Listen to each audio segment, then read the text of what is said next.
Hola, ¿cómo están? Bueno, vamos a comenzar ahora con toda la parte de semiología respiratoria.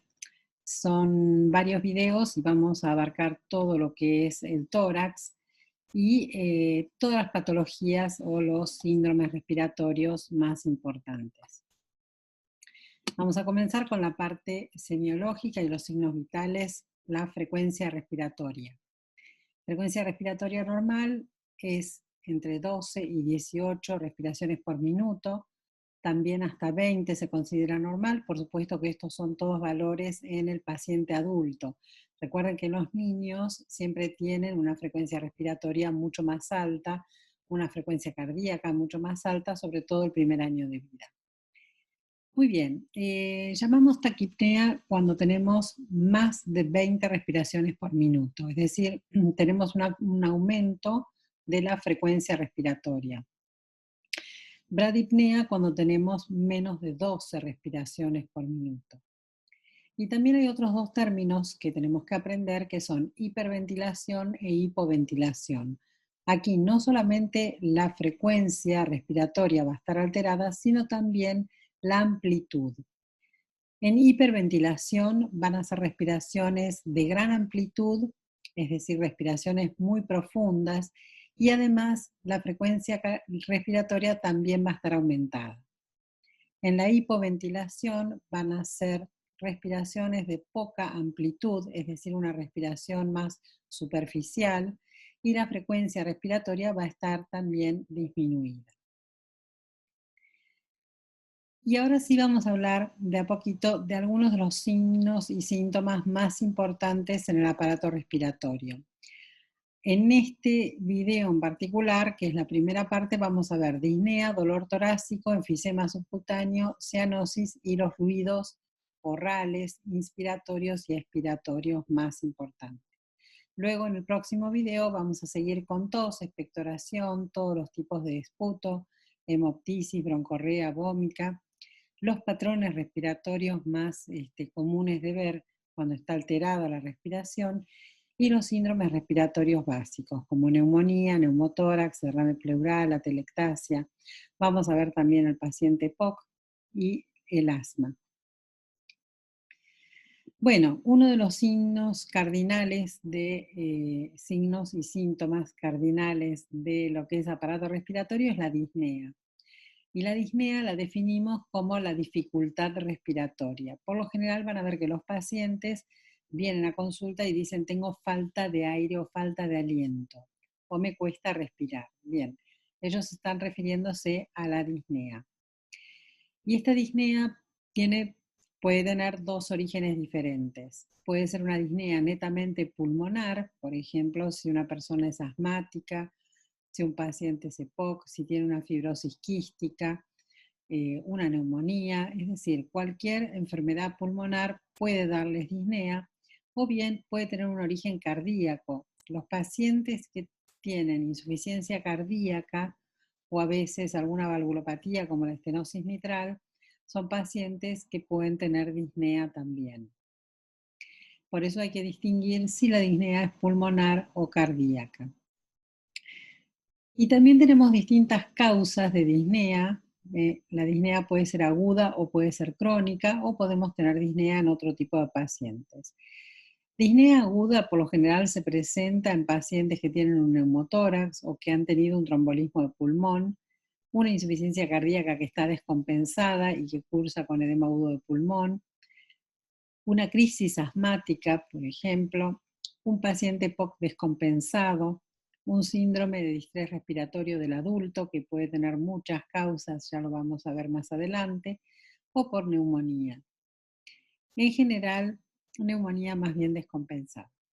En general, la disnea crónica la vamos a ver en pacientes que tengan una insuficiencia cardíaca ya de larga data, en estadios terminales, pacientes asmáticos, pacientes EPOC, que por definición es la enfermedad pulmonar obstructiva crónica, suele dar mucha disnea, pacientes que tienen EPIC. Las EPIC son las enfermedades intersticiales pulmonares crónicas, la fibrosis quística, acidosis metabólica también es una causa de disnea. También hay disneas psicógenas, ¿sí? Cuando tienen las personas un ataque de pánico, por ejemplo, pueden tener disnea.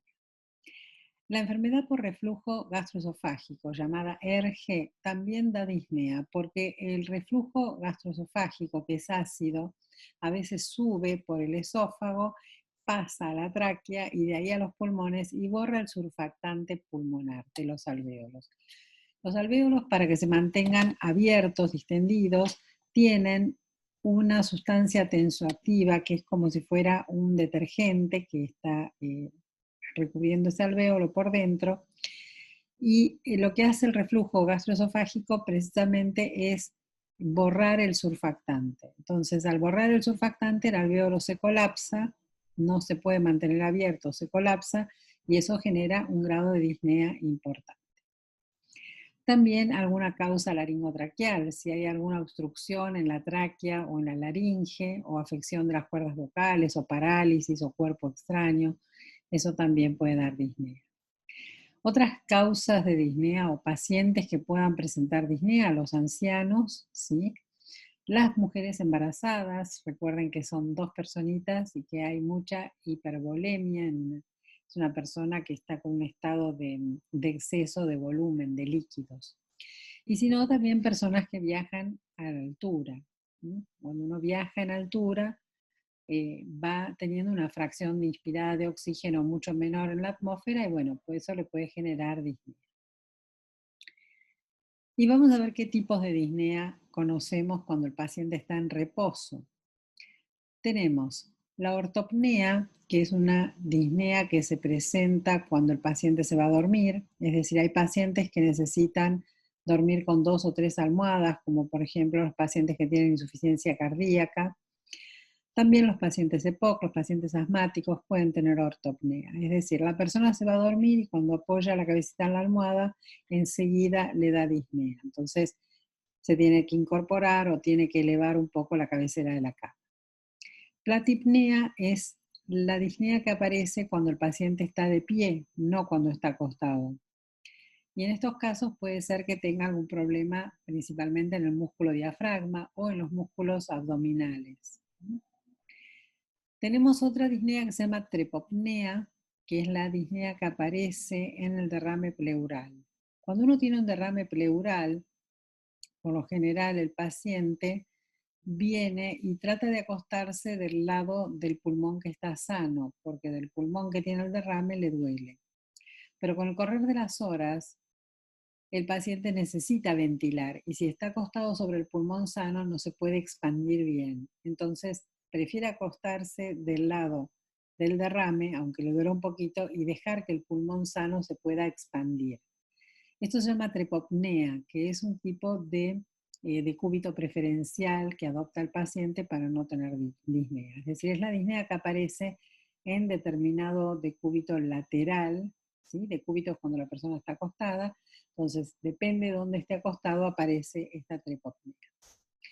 Y la disnea paroxística nocturna es parecida a la ortopnea, tiene sus diferencias y aparece en la insuficiencia cardíaca. La diferencia que tiene principalmente es que en la disnea paroxística nocturna el paciente se va a dormir y se acuesta y no le da disnea. La disnea aparece como 3 horas después, que a mitad de la noche el paciente se despierta porque no puede respirar, está ahogado y necesita prender el aire acondicionado, el ventilador, abrir las ventanas, lo que sea, y sentarse en la cama para poder respirar. Esto ocurre principalmente porque los pacientes con insuficiencia cardíaca tienen muchos edemas. Entonces, cuando se acuestan en la cama, al principio no pasa nada, pero a medida que van corriendo las horas, todos esos edemas empiezan a nivelarse y empiezan a encharcar el pulmón. Entonces, cuando el pulmón se llena de agua, ahí es cuando el paciente se despierta, quizás han pasado 3 o 4 horas desde que se fue a dormir, y ahí es cuando siente la falta de aire y necesita abrir todo para poder respirar. Bien, también tenemos distintos grados de disnea cuando las personas están haciendo actividad. Ustedes vieron que no es lo mismo correr una cuadra que correr 10 cuadras o subir 3 pisos por escalera que subir 15. Entonces, Disnea grado 1 es una disnea que aparece cuando uno hace grandes esfuerzos. Es decir, si uno corre y no está acostumbrado porque no es maratonista, ni es corredor, ni es un atleta, ni nadie que corra profesionalmente, una persona común y corriente, si corre 5 cuadras, lo más probable es que le dé disnea. Eso es una disnea a grandes esfuerzos. La disnea a medianos esfuerzos es una disnea que empieza a aparecer cuando antes el paciente o la persona podía hacer determinado ejercicio y ahora ya no puede porque se cansa antes y aparece la disnea.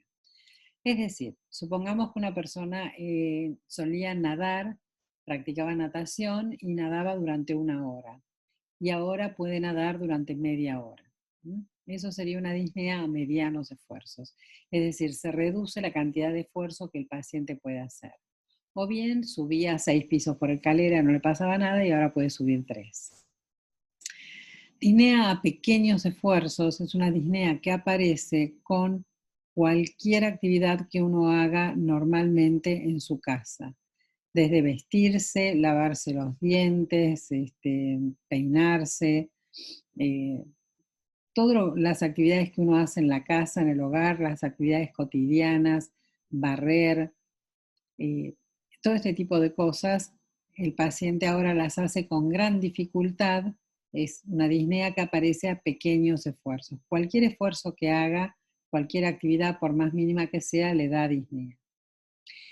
Y finalmente tenemos la disnea que aparece en reposo. Hay pacientes que tienen ya un grado de, por ejemplo, de insuficiencia cardíaca muy avanzada o una neumonía muy grave. Recuerden que la disnea puede ser tanto respiratoria como cardiogénica y puede ser que el paciente esté recostado y aún así tenga disnea y no pueda ni hablar.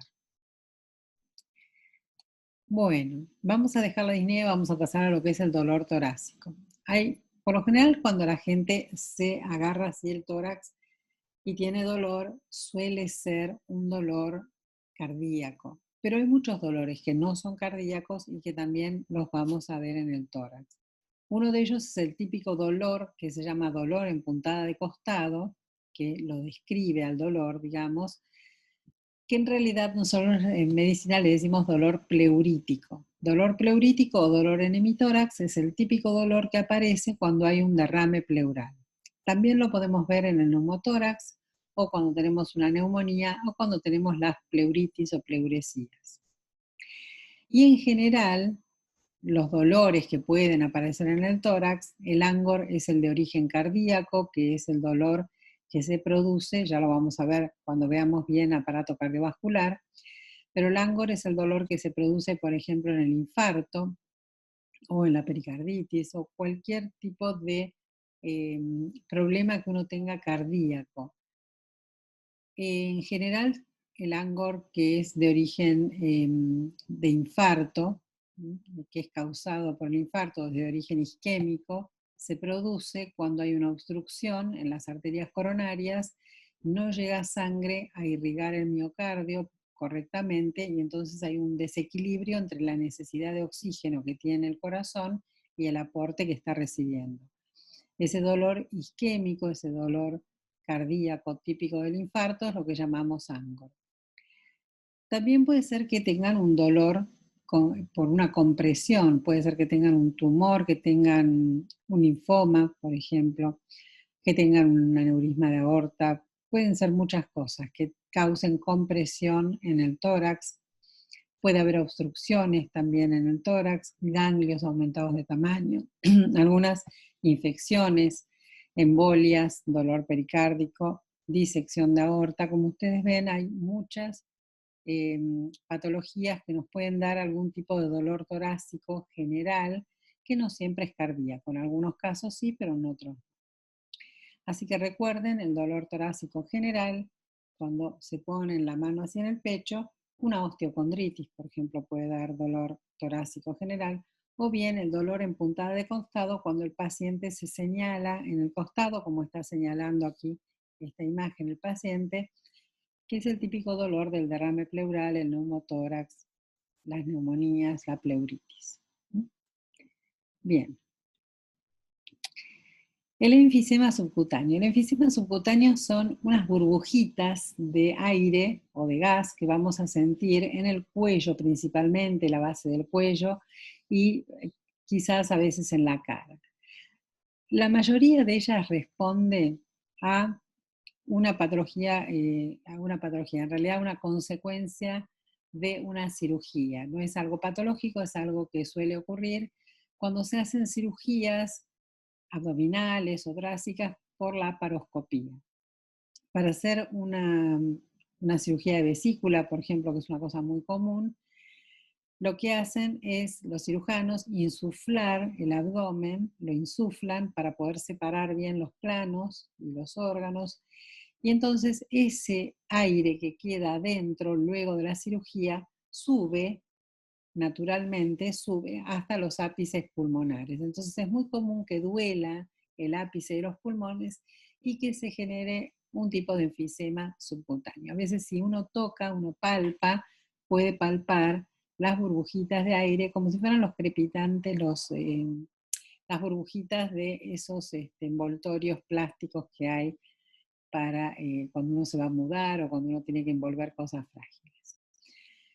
Bien, presencia de gas o aire en el tejido celular subcutáneo, principalmente de lo que es cuello y cara.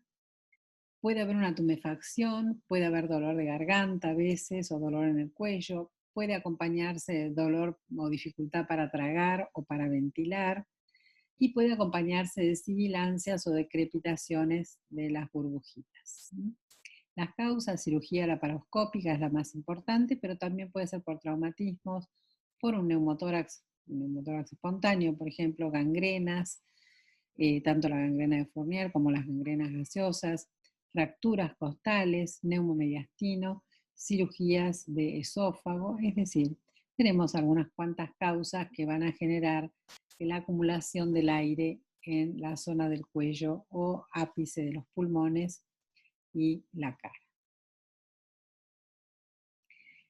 Y cianosis es la coloración azulada que podemos ver en la piel y en las mucosas y se debe a una acumulación de hemoglobina reducida. Cuando esta hemoglobina reducida es mayor a 5 gramos por decilitro, va a circular muy lentamente, ¿sí?, la sangre por los capilares y se va a ver muy azulada. Esto corresponde a una saturación de oxígeno del 85%, es decir, el paciente está saturando muy mal, está saturando bajo. ¿Dónde la vamos a ver? En los capilares y vénulas de los labios, ¿sí?, alas de la nariz, las orejas, el lecho unguial, ahí tenemos la imagen del lecho unguial azul, lengua y conjuntivas. A veces desaparece a la vitopresión, otras veces no. Y básicamente hay dos tipos de cianosis, una central y una periférica. La cianosis central, por lo general, afecta todo lo que es piel y mucosas y puede tener causa cardíaca o causa respiratoria. La respiratoria, por supuesto, mejora si le damos oxígeno. Si tenemos un paciente que tiene un distrés agudo, le podemos dar oxígeno al 100% y entonces mejora. Y la cardíaca no mejora con oxígeno, pero se acompaña siempre de poliglobulia en el laboratorio y acropaquia, cuando vemos esos dedos en palillo de tambor, que ya vamos a ver en el paciente POC, y las uñas en vidrio de reloj. La periférica afecta más a los miembros y no se ve en las mucosas, se ve solamente en la piel. Por lo general está vinculada a todo lo que es el frío y a la disminución de la circulación por algún tipo de obstrucción, por ejemplo. Se acompaña de frialdad en las extremidades, mejora si levantamos la pierna o el miembro afectado o si lo sumergimos en agua caliente. En este caso, como no es de origen respiratorio, no se va a modificar con el oxígeno. Esto tiene un origen circulatorio. Bien, y vamos a pasar al último temita, que es el tema de los ruidos respiratorios. Los ruidos orales respiratorios, tenemos un ruido que es normal, que se llama murmullo vesicular, que es el murmullo que si escuchamos, apenitas, como un susurro, que se escucha con la entrada y salida de aire de los alvéolos, y esto es normal. Pero luego tenemos algunos ruidos respiratorios que son patológicos. Y acá tenemos los estertores o crepitantes, los roncus, los estridores y las sibilancias. Sibilancias es un ruido muy chillón, un pitido muy agudo que es típico del asma, pero no todo lo que sibila es asma. Tenemos también otras patologías que causan sibilancias. Por lo general se escucha cuando la persona exhala, en la expiración. El estridor es parecido a la sibilancia, pero por lo general se debe cuando hay una obstrucción al flujo de aire. Puede ser en la tráquea o en la parte posterior de la tráquea. Por lo general es traquear el estridor. Los roncus se parecen a los ronquidos, por eso tienen el nombre de roncus, y ocurre cuando el aire queda atrapado u obstruido y se vuelve más áspero tratando de salir a través de las vías respiratorias. Los estertores, que también se llaman crepitantes, por lo general son ruidos como burbujeantes. Vamos a ver que hay crepitantes húmedos y hay crepitantes secos. Y por lo general ocurren cuando se abre el espacio aéreo que estaba cerrado. Dentro de lo que son los ruidos inspiratorios, tenemos estos crepitantes o estertores. Los vamos a ver cuando tengamos neumonías, sobre todo la neumonía típica con síndrome de condensación.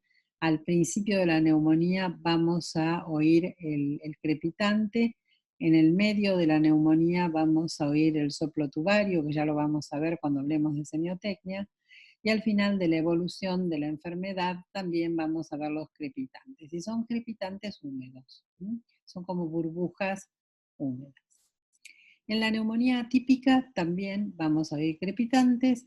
En las enfermedades intersticiales crónicas, ¿sí? Todo lo que son las fibrosis en general, vamos a oír crepitantes secos. Estos se llaman crepitantes tipo velcro, porque si ustedes unen dos tiras de velcro y las separan, ese es el ruido que hacen.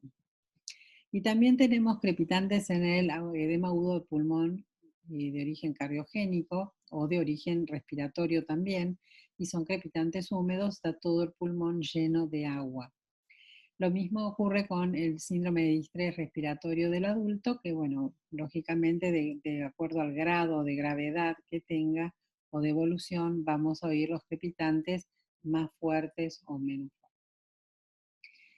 Los ruidos expiratorios, vamos a hablar solamente en este caso de lo que son las sibilancias y de un soplo en particular que es el soplo pleurítico.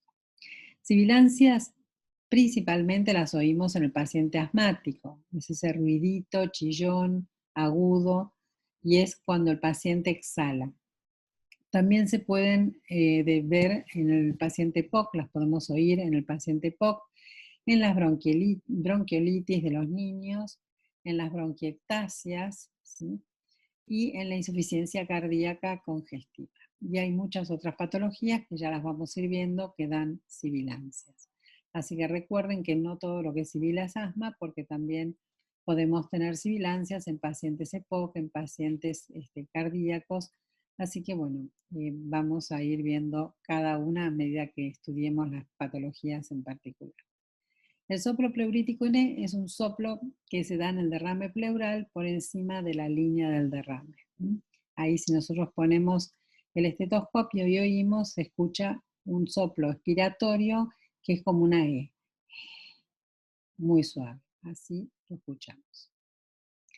Bueno, muchas gracias y vamos a seguir con todo lo que es aparato respiratorio en los siguientes videos. Nos vemos. Hasta luego.